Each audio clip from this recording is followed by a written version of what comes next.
How you friends, I hope आप सभी अच्छे होंगे। सो आपका स्वागत है ज्ञानम शिक्षा के एक नए वीडियो सेगमेंट में। आज मैं बात करने वाला हूँ इंट्रा टेरिटोरियल ज्यूरिसडिक्शन की। पिछली वीडियो में हमने बात की थी ज्यूरिसडिक्शंस की और मैंने समझाया था इंट्रा टेरिटोरियल ज्यूरिसडिक्शन होता क्या है। ओके, आज मैं बात करूँगा सेक्शन 2। ओके, जो सेक्शन 2 में वर्डिंग्स है उसके बारे में बात करूँगा इंट्रा टेरिटोरियल ज्यूरिसडिक्शन के। ओके, सो इस वीडियो को स्टार्ट करने से पहले इस चैनल को सब्सक्राइब कर लीजिएगा। अगर आपने जो पहली वीडियो है वो नहीं देखी, आप उस वीडियो को देख लीजिए, वो आपके लिए बहुत ही हेल्पफुल होगी। फिर ये वीडियो देखेगा। चलिए स्टार्ट करते हैं आज की वीडियो।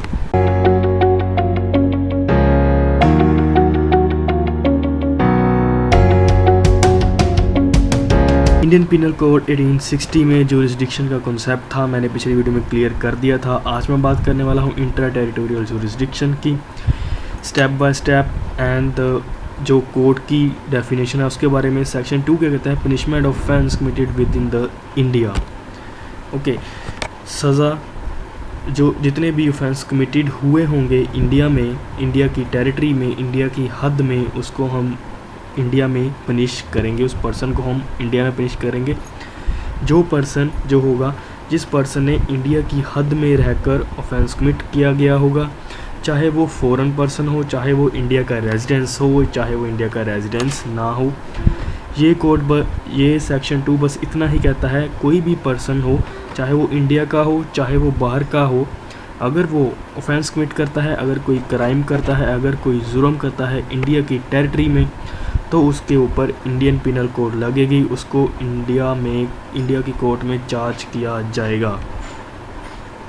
ओके, सो आगे आ जाता है इंट्रा टेरिटोरियल ज्यूरिसडिक्शन की। मैंने मीनिंग बता दिया है कि क्या होता है, कि अगर इंडिया की हद में कोई ऑफेंस कमिट हो रहा है तो उसको हम कहेंगे इंट्रा टेरिटोरियल ज्यूरिसडिक्शन। ओके, चाहे वो फॉरेन हो, चाहे फॉरेनर पर्सन कर रहा हो, चाहे वो इंडियन पर्सन कर रहा हो। अब इसमें सेक्शन 2 में एक बात ध्यान रखने वाली ये है कि every person means every person.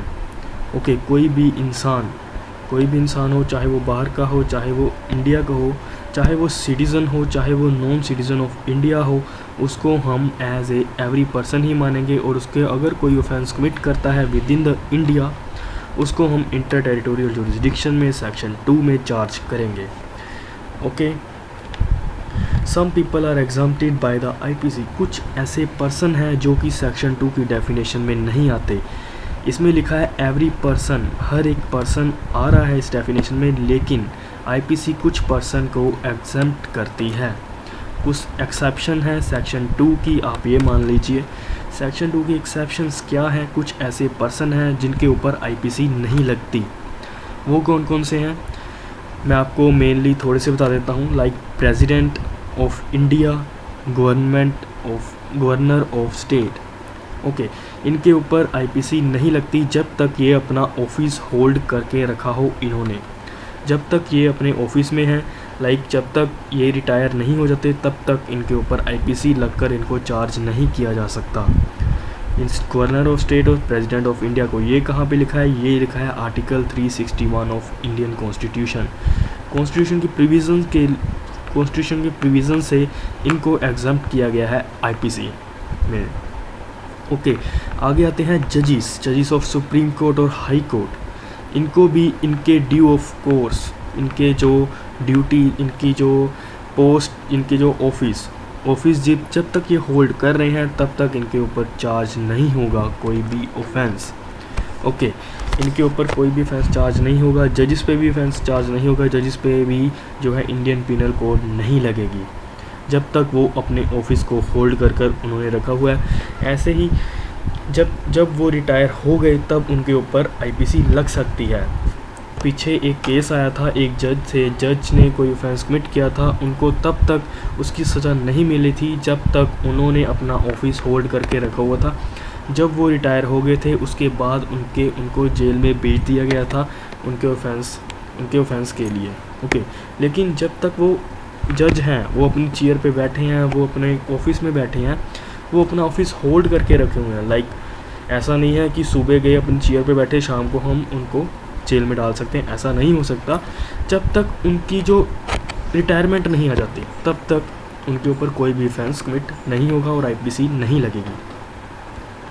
आगे बात आती है एम्बेसडर्स। जो एम्बेसडर्स होते हैं उनके ऊपर भी जो है इंडियन पिनल कोड नहीं लगती, उनके ऊपर भी कोई भी ऑफेंस नहीं लगता।